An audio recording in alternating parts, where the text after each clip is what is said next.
Weekend marks the 50th anniversary of a television broadcast that helped change the face of music. The Beatles appeared on the Ed Sullivan Show, sparking a surge in the sale of Beatle records, and they were made right here in northeastern Pennsylvania. Eyewitness News reporter Mark Hiller has more from Lackawanna County. A Sunday night American tradition on black and white television became like no other on February 9th, 1964. Ladies and gentlemen, the Beatles! Close your eyes and I'll kiss you.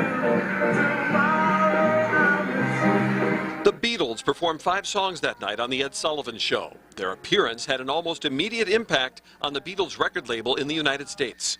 All of a sudden, Capitol Records boomed, and they just blossomed into, 3 shifts a day. Paul Lally of Scranton was a then 35-year-old manager in the Scranton plant shipping and warehouse department, where demand for Beatles records meant overtime for the staff. Help!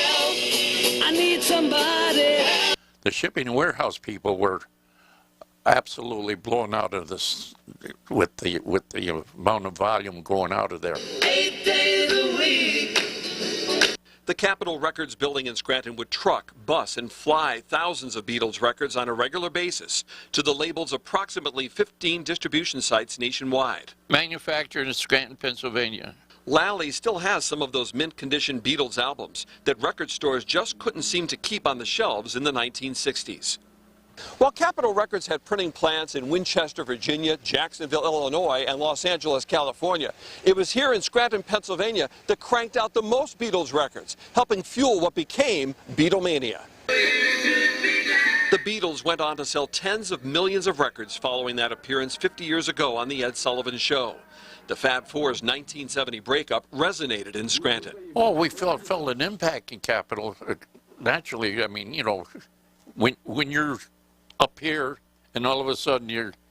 But it's that 6 years of trying to keep pace with demand that will forever cement the connection between an old record pressing plant and one of the greatest bands of all time. In Scranton, Mark Hiller, Eyewitness News. Capitol Records stopped pressing vinyl records in Scranton in 1973, 3 years after the Beatles officially disbanded. But to this day, the building on Brook Street is a visible reminder of what once helped fuel the Beatles' record boom. That is